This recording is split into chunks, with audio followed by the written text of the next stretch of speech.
Respected headmaster Shri Rameshwar ji, masters, teachers और प्यारे बच्चों, आज हम speech programme on life and teaching of Lord Mahavir Jayanti के ऊपर यहाँ पे हम इकट्ठे हुए हैं। उनकी लाइफ एंड स्पीच के बारे में आज हम जानेंगे। भगवान महावीर जैन धर्म के 24वें तीर्थंकर हैं। इनका जन्म 2000 साल पहले पूर्व ईसा में और 500 पहले ईसा के विशाली गणराज्य में हुआ था। 30 वर्ष की आयु में इन्होंने संन्यास धारण कर लिया था और वैराग्य भाव से इन्होंने अपनी जिंदगी जो जी और दूसरों की भलाई के लिए कार्य किया। इन्होंने सदैव अपने विचारों से दूसरों का भला किया और 72 वर्ष की उम्र में इनको मोक्ष प्राप्त हो गया। तो मैं आज इनकी शिक्षाएं जो एक मानव जीवन में उनका उद्धार कर सकती है उनके बारे में बताऊंगा। तो इनकी जो शिक्षाएं थी जो पूरी मानव जाति के कल्याण के लिए आज भी कार्य कर रही हैं। सभी आत्माएं, जो इनकी पहली शिक्षा है, सभी आत्माएं बराबर हैं, कोई छोटा या बड़ा नहीं है। इन्होंने कभी किसी व्यक्ति में छोटा या बड़ा भाव नहीं देखा और सभी को यही आज्ञा दी कि सभी इंसान जो है वो बराबर है। दूसरा उद्देश्य, भगवान कोई अलग नहीं होते, जो जीव पुरुषार्थ करे वही भगवान बन सकता है। कहने का तात्पर्य यह है कि भगवान कोई जन्म से नहीं होता है, अपने कार्यों से बनते हैं। जो अपने आप को पुरुषार्थ अपने अंदर पैदा कर ले वही भगवान जो है बन सकता है। भगवान जगत की किसी भी वस्तु का कुछ करता नहीं है, मात्र जानता है। भगवान जो है वो सर्वव्यापी है, सब कुछ जानते हैं। फोर्थ है, हमारी आत्मा का स्वभाव भी जानना देखता है, कृपा आदि करना नहीं है। हमें अपनी आत्मा का ज्ञान होना चाहिए, उसका मनन करना चाहिए। फिफ्थ जो है, कभी किसी का दिल दुखाने का भाव अपने अंदर नहीं लाना चाहिए, किसी का दिल नहीं दुखाना चाहिए। उसके बाद छठा है, झूठ बोलना और झूठ बोलने का भाव करना पाप है। इन्होंने हमको शिक्षा दी है कि झूठ नहीं बोलना है और झूठ बोलने का भाव भी अपने अंदर नहीं रखना है। उसके बाद सातवां, चोरी करना और चोरी करने का भाव एक बुरा काम है, ऐसा भी हमें भाव अपने अंदर प्रकट नहीं करना है। आठवां, समय संयम से रहो, क्रोध से दूर रहो और अभिमानी ना बनो। अपने अंदर अभिमान अहंकार जो है हमें पैदा नहीं करना चाहिए, हमारे अंदर संयम होना चाहिए। उसके बाद 9 है, छल कपट करना और किसी से कुटिलता रखना महापाप है। किसी से हमें छल कपट नहीं करना चाहिए। नेक्स्ट है, लोभी व्यक्ति सदा दुखी रहते हैं। जो लोग लालच करते हैं वो व्यक्ति कभी सुखी नहीं रह सकता है। 11 है, हमें अपनी ही गलती से दुखी रहते हैं और अपनी भूल सुधार कर सुखी हो सकते हैं। जिससे किसी का भला हो हमें वैसा ही कार्य करना चाहिए, उसी से सच्चा सुख जो है हमें मिल सकता है। तो ये कुछ उनके उद्देश्य थे जो हमारी लाइफ को चेंज कर सकते हैं और ये हमें अपने अंदर अपनी जिंदगी में इंप्लीमेंट करने चाहिए। ठीक है।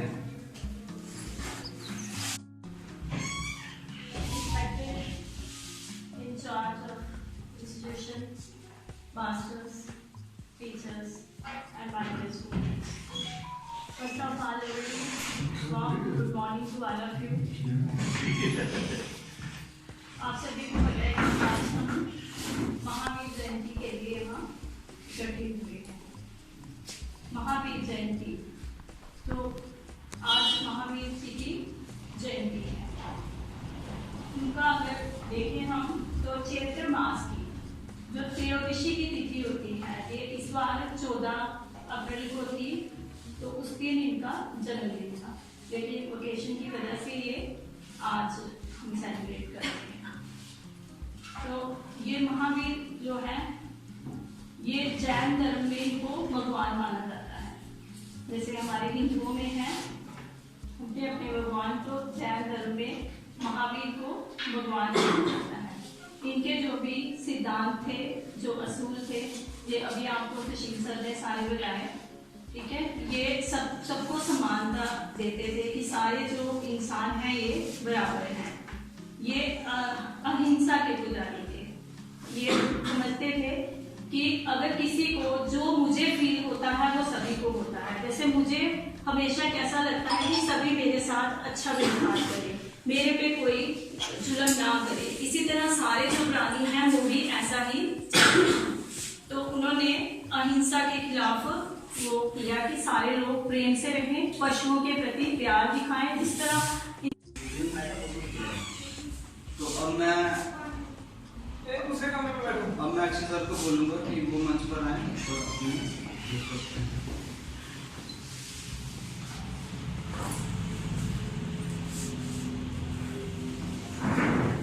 आदरणीय मुख्याध्यापक, अध्यापकगण और प्यारे बच्चों, लॉर्ड महावीर जैन धर्म के 24th एंड लास्ट तीर्थंकर थे और जैन फिलॉसफी के मुताबिक सभी 24 के 24 तीर्थंकर इंसान थे, लेकिन इन सभी ने निर्वाण की प्राप्ति की। निर्वाण और तीर्थंकर आपके लिए नए शब्द होंगे, मैं ब्रीफली आपको बता देता हूं।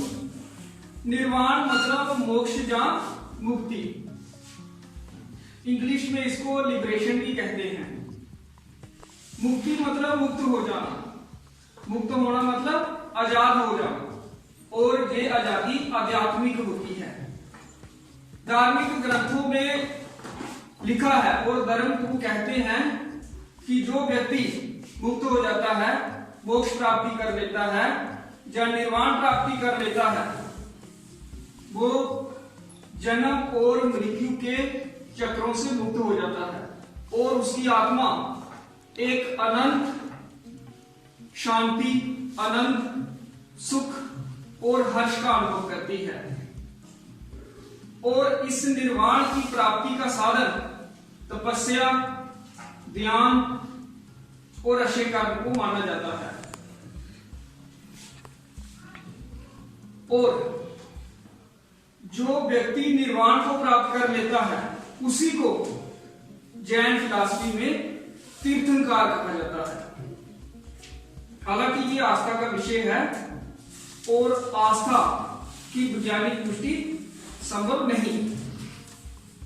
जैसे सर ने भी बताया, मैडम ने भी बताया कि लॉर्ड महावीर का जन्म बिहार में आज से 2621 साल पहले एक राजा के घर में हुआ और इनके माता पिता ने इनका नाम वर्धमान रखा। राजा के घर जन्म होने से इनको संसारिक सभी सुख सुविधाएं प्राप्त थी। ये कहा जाता है कि 32 वर्ष की उम्र में इन्होंने अपना घर बार छोड़ दिया और निर्वाण की प्राप्ति के लिए ये भिक्षु बने और 12.5 वर्षों तक इन्होंने घोर तपस्या की। उस दौरान ये एक लंबे समय तक बगैर भोजन के भी रहे।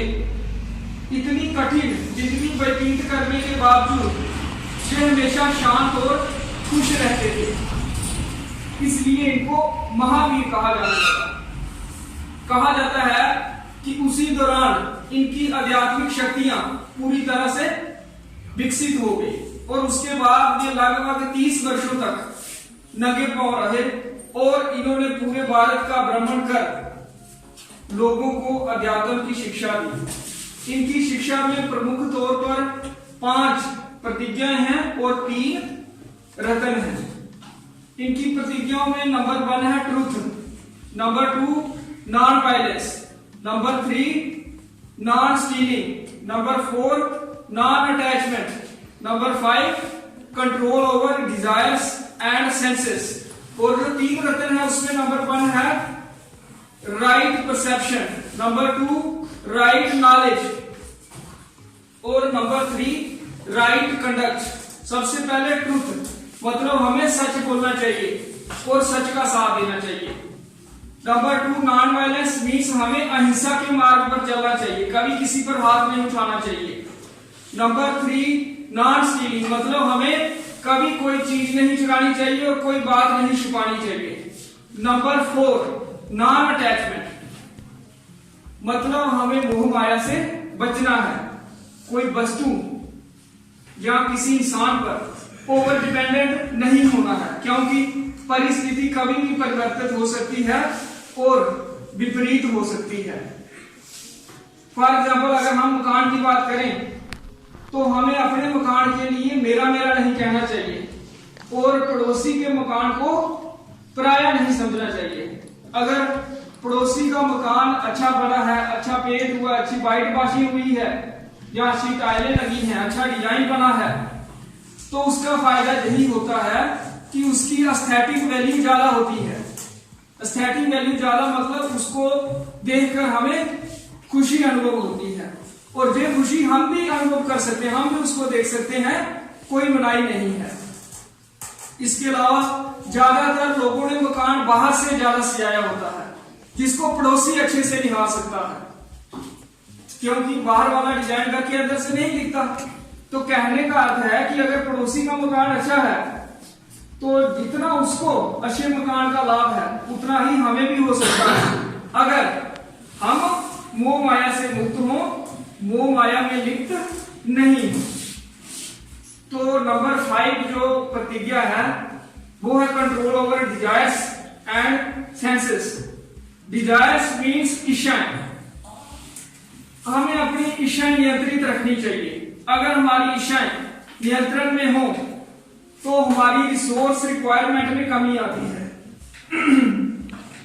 अगर रिसोर्स रिक्वायरमेंट कम हो तो फाइनेंशियल नीड कम होती है। फाइनेंशियल नीड हमारी कम हो तो भ्रष्टाचार की जरूरत नहीं रहती और हमारा आचरण शिष्ट रहता है। हमारा आचरण शिष्ट हो तो हमारी मेंटल हेल्थ अच्छी रहती है। And if a man has good health, he has hope, and one who has hope has everything. Health is real wealth, and not pieces of gold and silver. और सेंसेस मीन्स हमारी आंखें, जीभ आदि, इनको भी हमें नियंत्रित रखना चाहिए। जीभ को 2 तरीकों से नियंत्रण में रखना चाहिए, एक खाने पीने के मामले में और दूसरा बोलने के मामले में। हमें अनहेल्दी चीज नहीं खानी चाहिए और दूसरों को ऐसी बात नहीं कहनी चाहिए जो हमें खुद के लिए पसंद ना हो। तो ये सारी शिक्षाएं लॉर्ड महावीर की हैं, 5 प्रतिज्ञा और अब 3 रत्न। सबसे पहले राइट परसेप्शन, हमारा दृष्टिकोण सही होना चाहिए। दृष्टिकोण सही कब होगा? अगर हम ईमानदार होंगे, अनबायस्ड होंगे, बगैर पक्ष के हम बात करते हैं, पक्षपात हम ना करते हो, मीन्स हम अनबायस्ड हमारा स्वभाव होना चाहिए और हम एजुकेटेड हैं। नंबर 2 जो रत्न है वो है राइट नॉलेज। हमारा नॉलेज सही होना चाहिए, ऑथेंटिक होना चाहिए, किसी ऐसे सोर्स से ना हो जो ऑथेंटिक ना हो। जैसे व्हाट्सएप पर बहुत सारी इंफॉर्मेशन डाले हमें मिलता है, कभी कभी ठीक भी होती है बात, वहां कभी कभी प्रोपेगेंडा होता है, गलत जानकारी। तो व्हाट्सएप या इस तरह के और प्लेटफॉर्म्स के ऑथेंटिक नॉलेज के सोर्स नहीं है। और हमारा नॉलेज में कंप्लीट होना चाहिए, इनकम्प्लीट नॉलेज भी डेंजरस होता है। और अंतिम और तीसरा रत्न है इनका राइट कंडक्ट, मीन्स हमारा आचरण भ्रष्ट नहीं होना चाहिए, शिष्ट होना चाहिए। तो इन्हीं शब्दों के साथ मैं अपना वक्तव्य खत्म करता हूँ। धन्यवाद। जैसा कि आप सब जानते हैं, आज महावीर जयंती हम मना रहे हैं यहाँ। तो जैन धर्म की 24 ये तीर्थंकर हुए हैं, जिनमें ये अंतिम 24वें हैं स्वामी महावीर स्वामी, ये 24वें नंबर पर आते हैं। तो इनका जन्म ईसा पूर्व 599 साल पहले, लगभग कहने का तात्पर्य ईसा का जन्म कब हुआ पता है आपको? आज कौन सी शताब्दी चल रही है? 2022। ईसा का जन्म 2022 साल पहले, ठीक है? तब से लेकर के हम ये काउंटिंग जो हम करते हैं, तो उसमें अगर आप 599 साल और जोड़ दें तो इनका डेटा बन जाएगा, ठीक है? तो शताब्दी जो है वो हमारे सामने आ जाएगी। तो लगभग 27-28 के बीच का बनता है ये समय। 2700-2800 साल पहले इनका जन्म हुआ। जन्म कहाँ हुआ इनका? इक्ष्वाकु एक वंश है, आप महाभारत को पढ़ेंगे, आप वैदिक हिस्ट्री को उठाएंगे यदि, तो उसमें देखेंगे आप एक इक्ष्वाकु वंश के परिवार में इनका जन्म हुआ। वो इक्ष्वाकु वंश में बहुत से राजाओं महाराजाओं का जन्म हुआ है। उसमें रघु का जन्म भी हुआ है, जिससे आगे राम का जन्म हुआ है। ये परिवार भी उसी वंश में से निकला हुआ। तो आगे चल करके फिर उसमें से ये महावीर जो है वो आते हैं और जैन धर्म को अपनाते हैं। और इन्होंने बहुत से लोग देखे होंगे जैन धर्म के आगे तो सफेद जैसे वस्त्र लगाए होते हैं उन्होंने, और मुंह के ऊपर एक सफेद कपड़ा बांधा होता है, हाथ में वो लिए होते हैं तो झाड़ू सा, तो रास्ते को साफ करते हुए चलते हैं ताकि कोई पाँव के नीचे एक जरा सी चिंची भी ना आ जाए, क्योंकि वो अहिंसा के पुजारी। विशेषतः उनका जोर जो रहता है कि किसी को हम कष्ट न दें। और भी बहुत से धर्मों में ऐसा कहा गया है कि हमें किसी को कष्ट नहीं देना चाहिए। सभी को जैसे हमें तकलीफ होती है ना, कोई कार्य करते हुए या कोई हमें गाली देगा तो हमें कितना गुस्सा आता है, या अगर हम किसी को बुरा भला कहें तो हमें क्रोध आता है, ऐसे ही दूसरे को भी आता है। तो इसलिए क्यों हम अपनी जुबान को गंदा करें? हम अपनी जुबान से क्यों ऐसे शब्द निकालें जिससे किसी और को कष्ट हो? सबसे बड़ा कष्ट है किसी की आत्मा को दुखी करना। किसी की आत्मा को दुखी करना, इससे बड़ा कष्ट और कोई नहीं। तो इससे हमें बचना है। ऐसा कार्य करें समाज के अंदर रहते हुए कि हम स्वयं भी सुख से अपना जीवन व्यतीत कर पाए और दूसरे भी सुख से अपना जीवन जो है वो व्यतीत करें। मुख्य सिद्धांत इनका यही है।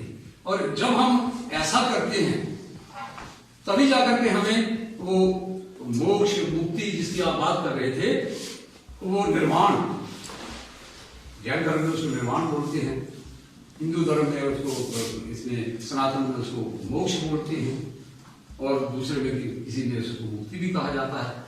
तो ये तभी हमें प्राप्त होती है जब हम अपनी मानवता की राह के ऊपर ठीक ढंग से चलते हैं। तो यही उपदेश महावीर जी ने अपने उपदेशों में दिया हुआ है, उनके ग्रंथों में वैसा ही कुछ हमें देखने को मिलता है। तो ये मोक्ष होता है, जैसे अक्षय सर बता रहे थे आपको कि जन्म मरण के चक्कर से बाहर आना। सबसे बड़ा नरक क्या है दुनिया के अंदर? बार बार गर्भ में आना, आकर के ऊपर लड़के रहना, और फिर ऊपर से माता जितना भी वो खाती है, घर में सारे जो कुछ भी वो वहीं पर उसको सब कुछ जो है वो कष्ट देता है, गंदगी में उसका सर टिका रहता है। तो उस चीज से मुक्ति को प्राप्त कर लेना ही मोक्ष है। और मोक्ष उस ईश्वर के साथ साक्षात्कार हो जाना, उस ईश्वर के साथ अपने आप को मिला लेना और जन्म मरण के बंधन से छुटकारा पा लेना, यही एक मोक्ष है। यही इन्होंने कहा है। तो वो हमें तभी मिलता है जब हमारे कर्म सही हों, हम सही राह के ऊपर चल रहे हों, दूसरों का मार्गदर्शन जो है वो सही ढंग से कर रहे हों, और अपने कर्मों के द्वारा दूसरे को प्रेरित कर रहे हों कि वो भी जैसा हम अच्छा कर रहे हैं वैसा वो अच्छा करें। तो जीवन में ऐसे ही बच्चे आपने भी करना है, हमें भी करना है। तो यही महावीर जी के उपदेश हैं, इनसे आगे भी जाने की कोशिश करते हुए। जय हिंद।